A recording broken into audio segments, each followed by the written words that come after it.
Já, við vorum í smávægilegum vandræðum hérna í vikunni og vorum að skoða neytendasíðu TFF og það var að fjalla næringar gildi í vörum, innihald til dæmis á brauðmeti, en ég held við öll átt að samfélagið að það finnast svolítið erfitt kannski að lesa út úr þessum töflum, hvað telst mikil fita, hvað telst lítil og svo þar fram eftir götunum fyrir utan að það eru alls kyn skamstafanir sem sumir vita ekkert hvað þýða. Já. En við fengið hjálp. Já, við fengið Steinar Aðalbjörnsson, hvað sæll og velkomin. Sæl, takk fyrir það. Þetta var, við sendum út neðakall á fésbókinni. Já, ég sá það. Og þú svaraðir skjótt og örugglega.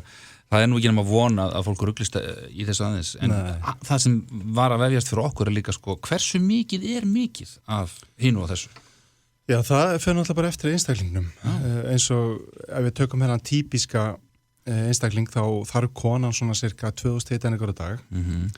Og kallmaðurinn 2500 og það byggir það á því. Þannig að þegar við verum að sjá næringargildismerkingar á matvælum, þá kannski sjáum við í 100 grömmum einhverju vöru, þá eru kannski 50 grömm af fitu, bara hérna, tekst en dæmi. Að þá hentar það kannski þér mun betur heldur en kollu. Þannig að það er ekkert heiglum hent að átta sig á þessu og við búum bara þannig við Íslendingar að sko í fyrsta lagi þá næringargildismerkin hún er ekki skylda. Nei. Innihaldslýsingar skylda aftur á móti. Þannig að það þarf alltaf að vera Vita hvaða efnur í hverju? Já, og það er gert þannig að það er innihaldslýsing og svo eru efnin þar í minkandi magni. Við getum áttað okkur aðeins á því hvað í vörunni vegna þess að ef að til dæmis í brauði ef að hveiti lista fyrst þá mest af því. Þannig að ef við viljum einhverja hollari vöru þá viljum við kannski sjá heilhveiti þar á undan eða jafnvel heilhveiti strax á eftir. Það þó allan að skárri kostur en til dæmis eins og ef við erum að skoða vöru sem að í sko innihaldslýsingu fyrst listu með sykur þá eigum við eiginlega bara að leggja þá vöru aftur niður og þá nú lítið annað sem að við höfum áhuga á í vörunni. En varðandi næringargildismerkingu þá hún ekki skylda eins og ég segi nema þú fullir þér eitthvað í vörunni. Þannig að þú segir til dæmis fitulaus þá verður að koma með næringargildismerkingu. Og þá næringargildismerking hún upplistun á ákveðnum efnum og þá fáum við magniðar. Og hlutfall af því sem ætlast til að við borðum eða af hámarki, til dæmis eins og þá fyrir þig kolla ef þú þarf 2000 hitaeiningar og þig Þráin ef þú þarf 2500. Já, Þráin það miklu meira. Ég það miklu meira. Já, ég þarf ekki að segja það. Þannig að þið sjáu það, þetta bara frumskór fyrir okkur. Já. Og þarna við fáum smá hjálp úr vesturátt. Vörur sem eru markasettar hérna, sem eru frá Bandaríkjunum. Það hjálp okkur aðeins vegna þess að sko 100 grömm, þau gagnast okkur þegar við erum að bera saman vörur. Af því það er svo auðvelt að sjá okkur það svona mikið sykur eða svona mikið af fitu. Sjaldnast eru við síðan að vigta mat. Já, og það þannig og yfirleitt þá klárum við ekki hérna, það sem að ef að varan til dæmis 350 grömm sem eru til dæmis eins og sumir flugubókar reyndar myndi Heimir klára flugubókan en þá þurfum við að byrja því að reikna hvað var ég að borða mikið hluta af til dæmis flugubókanum og þá slöknar á mörgum. En það sem að Bandaríkjamenn gera, þeir eru hjálpa sínu fólki sem að reyndar hefur ekkert skilað sér sérstaklega vel til það að þeir segja sko varan með kannski með 5 skammta af einhverju og skammtur til dæmis eins og með flögur, það var 14 flögur. Það er eitt skammtur. Það er eitt skammtur, þannig að þeir lista þá í einum skammti sem sama sem 14 flögur cirka bát, þá eru kannski 20 grömm af fitu.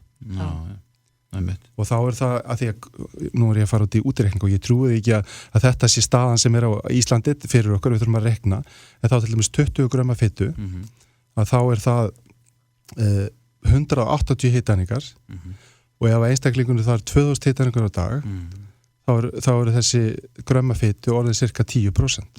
En hvernig vitum við það að 20 grömm af fitu eru 180 hitaeiningar? Þú þarft að vera búin að fara í 10 ára ekki fara í þessa lið. Nei, veitir það, ég segi alltaf í mínu fyrirlestrum, hættum þessu. Hættum. Við erum ekki að fara að velja vöru út í búð með að við innihaldslýsingu. Það nánast ómögulegt. Reyndar eru nokkur fyrirtæki farin að nota sömu leið og Bandaríkjamenn þar að segja miða við 2000 hitaeiningar og 2500 og ef þú drekkur að borðar alla vöruna þá ertu að fá svona mikið hlutfall af því sem þú þarf til þess að fitu. En það því miður eins og þetta hérna á Íslandi þá eru það vörur sem við þurfum kannski minnst á að halda eins og til dæmis kókvörur, það segja gósvörur frá þessum fyrirtækjum. Í sjálfu sér ágætt að fá þessar upplýsingar en við þyrftum að fá þessar upplýsingar á öðrum vörum sem við höfum að borða meira af. Ég segi alltaf eins og í mínu fyrirlesturum að hættum að gera þetta svona flókið, hættum að telja hitaeiningar, hættum að telja þetta. Sko, ef við þurfum að grennast, og það ekki allir sem þurfa að grennast, ef við þurfum að grennast, þá erum við að gera hvað? Hreyfa okkur og borða aðeins minna.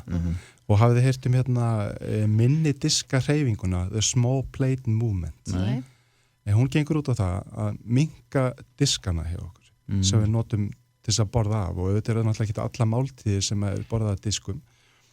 En til dæmis að sé á Matís, ég verið að koma á Matís hérna, við gerum svo frábæra hluti, að þá tókum við það ákvörðum þegar Matís sameinaðist hérna, það voru 3 staðir hérna í Reykjavíksvæðinu, við sameinustu við og þá var tekin svo ákvörðun að bjóða upp á minni diska í hádegismat þegar það er heitur matur okkur svona hætti til að borða of mikið. Og þeim er stafla fremst á borð þannig að þú þarfst að vera með einbeittan brotavilja að þú vilt ná í stóran disk sko.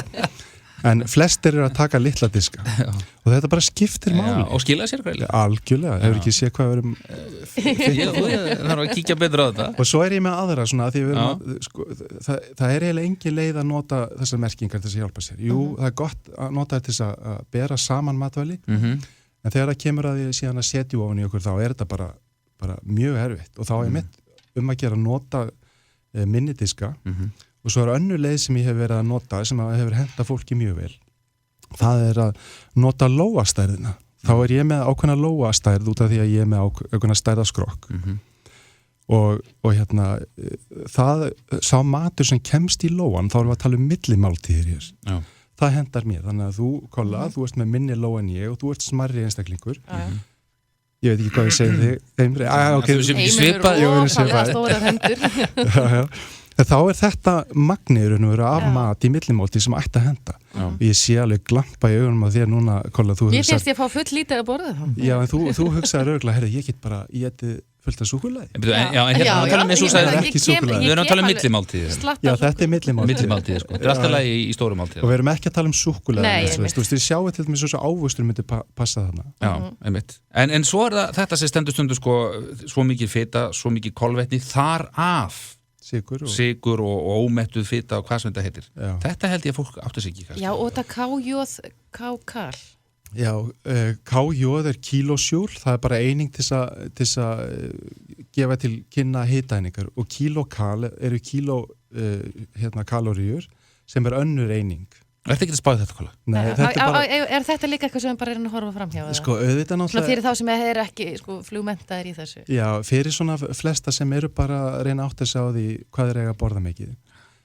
Þá yfirleitt bara flækir þetta. Auðvitað náttúrulega, ef þeir tekst að ná tökum á þessu, að skilja þetta, þá er það bara mjög gott. En við verðum í raun og veru að fá betri merkingar til þess að þeir geti hjálpa okkur, því við erum ekki að borða 73 grömm eða 87 grömm, við erum að borða eitthvað svona eitt bolla eða eitthvað slíkt. Þannig ef að þú mætti nú breyta einhverju í samband við þessa reglugerð hérna heima, í samband við merkingar á þessu, hvað er það fyrsta sem þú myndi gera?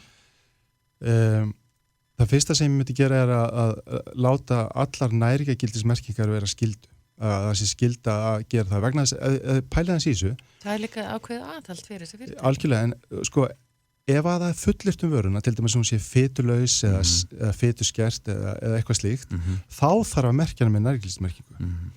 Ef það er ekkert sagt vöruna, þar sé að menn vil ekki vera vekja athygli að það sé einhver hollust í henni, það sé að varan er bara óholl. Það er einmitt vöruna sem þyrfti. Það þarf ekkert að segja. Þannig að þið sjáu það að þetta er svolítið öfugsnúið. Þetta er bara fáránlegt. Já. Mönnu finnst það, en mikilvægt er að flækja þetta ekki of. Og nota svolítið svona brjóstvitið og vera svolítið... Já, við erum þannig gerð, Guð hefur gefið okkur allt sem við þurfum. Við þurfum ekki námið, sko. Borða minni mat, hreyfa sig aðeins meira. Það er bara meira sko út en inn. Það er að segja ef við þurfum að grænast. Já. Það er bara ekki flóknara. Loksinn, sko, nú eru þið farin að segja þetta, kem ég hérna og segja þetta, en nú eru þið farin. Við erum farin að taka við þér, klára setninga þú fyrir þig. En við samt svona þetta meira út hvað, já, til lagi.